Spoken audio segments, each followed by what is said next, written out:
तो आइए हम इलेक्ट्रॉन डिस्प्लेसमेंट इफेक्ट से शुरू करते हैं। इलेक्ट्रॉन डिस्प्लेसमेंट इफेक्ट में सबसे पहला हम पढ़ेंगे प्लस आई माइनस आई, जिसे हम इंडक्टिव इफेक्ट कहते हैं।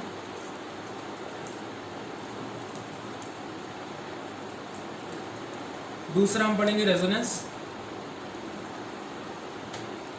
तीसरा प्लस एम माइनस एम यानी कि मीजोमेरिक इफेक्ट।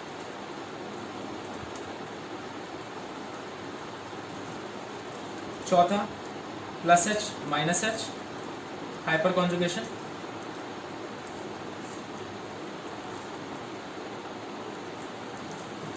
और पांचवा एरोमेटिसिटी।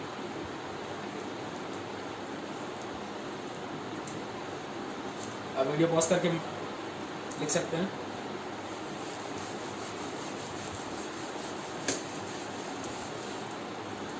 तो सबसे पहले हम इंडक्टिव इफेक्ट से शुरू करते हैं। इंडक्टिव इफेक्ट में हम माइनस आई से शुरू करेंगे। सबसे पहले माइनस आई की, क्योंकि ज़्यादा ग्रुप्स हैं प्लस आई की कंपैरिजन में।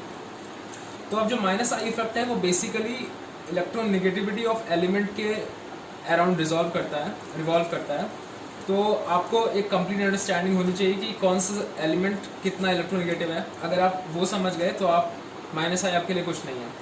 अब माइनस आई इफेक्ट की कंपैरिजन की मतलब कि कौन कौन से ग्रुप्स माइनस आई शो करते हैं और कि उनकी स्ट्रेंथ कितनी होती है माइनस आई की, एक सीरीज़ होती है बड़ी सी, लोग उसको याद करते हैं, लेकिन आपको वो याद करने की बिल्कुल ज़रूरत नहीं है।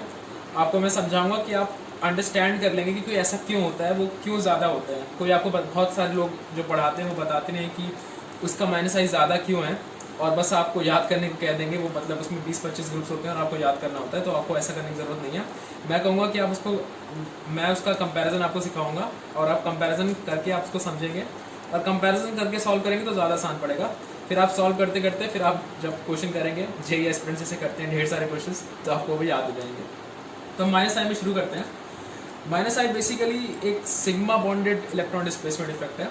मतलब जैसे अगर हम कोई एलिमेंट ले लें, कोई जैसे हम फॉर एग्जांपल हम लेते हैं OH, ठीक है। अब OH ने शुरुआत से शुरू करते हैं थोड़ा सा। अब जैसे हमें पता है कि जो हमारे क्या कहते हैं लास्ट ग्रुप के एलिमेंट्स होते हैं, यानी कि fluorine, chlorine, bromine, iodine and astatine. फिर कल बाहर आई आंटी जैसे कि हम कोटा वाले याद करते हैं। तो इसमें अब एटॉमिक स्ट्रक्चर में हम लोग को पता है कि इसकी इलेक्ट्रोनेगेटिविटी स्ट्रेंथ हम कैसे डिटरमाइन करते हैं कि सबसे ज़्यादा किसकी होती है, फ्लोरीन की, उससे कम क्लोरीन, उससे कम ब्रोमीन, उससे कम आयोडीन, उससे कम एसिटीन। तो उसी के हिसाब से इंडक्टिव इफेक्ट भी होगा। अब हम समझते हैं कि इंडक्टिव इफेक्ट हो कैसे रहा है। ये तो मतलब थोड़ी बात की बात होगी, मैं समझाता हूँ पहले इंडक्टिव इफेक्ट हो क्या रहा है। जैसे हमने लिया, हमने CH3 से F कनेक्ट कर दिया, ठीक है। अब CH3 और F के बीच में एक सिंगल बॉन्ड है, यानी कि इसको अगर हम थोड़ा उसमें बनाएं तो इसके बीच में एटम्स हैं, ये दो सिंगल बॉन्ड में। तो इलेक्ट्रॉन्स है, सॉरी। तो ये जो इलेक्ट्रॉन्स है सिंगल बॉन्ड में, ये क्योंकि जो फ्लोरीन है वो ज़्यादा इलेक्ट्रोनेगेटिव है, तो उसकी वजह से ये जो इलेक्ट्रॉन्स होंगे ये क्या होंगे, फ्लोरीन की तरफ क्या होंगे, अट्रैक्ट होंगे। तो उसकी वजह से क्या होता है कि CH3 पे डेल पॉजिटिव और फ्लोरीन पे डेल नेगेटिव चार्ज जनरेट हो जाता है।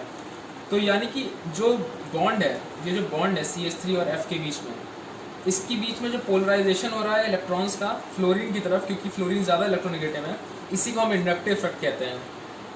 इंडक्टिव इफेक्ट सिर्फ सिग्मा बॉन्ड्स में होता है, पाई बॉन्ड्स में नहीं होता है। पाई बॉन्ड डी बॉन्ड्स में अलग इफेक्ट्स होते हैं, जैसे रेजोनेंस और वो सब। अभी याद रखने वाली बात क्या है कि इंडक्टिव इफेक्ट क्या होता है। Inductive effect more electronegative atom से जुड़ने की वजह से होता है। क्यों? क्योंकि वो मोर इलेक्ट्रोनेगेटिव एटम है, और जो बॉन्ड में इलेक्ट्रॉन्स हैं वो उसको अपनी तरफ क्या करता है, खींचता है। क्योंकि वो इलेक्ट्रॉन्स को अपनी तरफ खींचता है, उससे क्या होता है कि उस पूरे कंपाउंड में एक डेल पॉजिटिव और डेल नेगेटिव, यानी कि पार्शियल पॉजिटिव और पार्शियल नेगेटिव चार्ज का जनरेशन हो जाता है, जिससे कि क्या हो जाता है, इंडक्टिव इफेक्ट होता है। इसको हम इंडक्टिव इफेक्ट कहते हैं।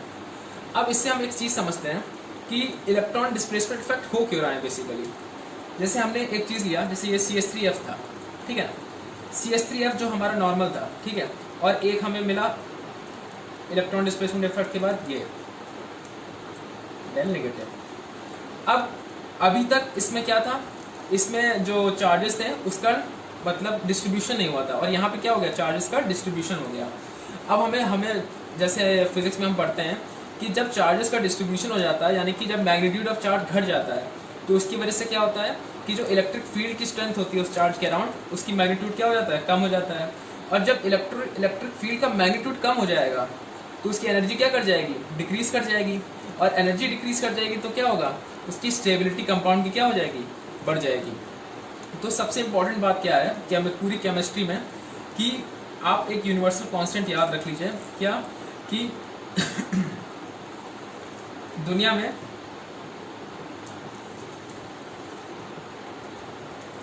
हर चीज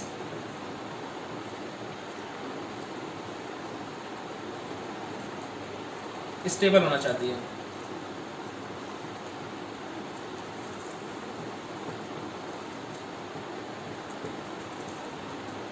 like everything in this whole world wants to be stabilised. अब आपको जैसे मैं आपको एग्जांपल देता हूँ केमिस्ट्री से हटके कि वाटर क्या होता है। वाटर हमेशा एक हायर लोकेशन लोअर लोकेशन की तरफ फ्लो करता है, यानी कि जब वाटर ऊंचाई पे रहता है तो उसमें पोटेंशियल एनर्जी क्या होती है, ज़्यादा होती है, हायर एनर्जी लेवल है। और जब वो लोअर पे आता है तो उसकी पोटेंशियल एनर्जी क्या हो जाती है, डिक्रीज हो जाती है, यानी कि वो स्टेबल हो जाता है, उसकी एनर्जी लेवल क्या हो जाती है, डिक्रीज हो जाती है।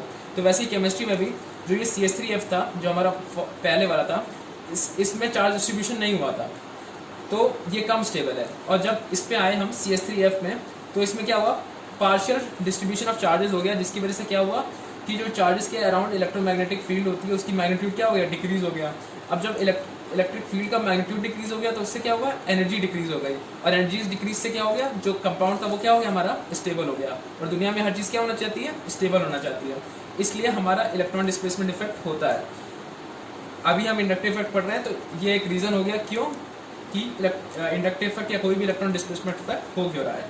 तो ये हम थोड़ा सा टॉपिक से भटक गए थे, सॉरी फॉर दैट।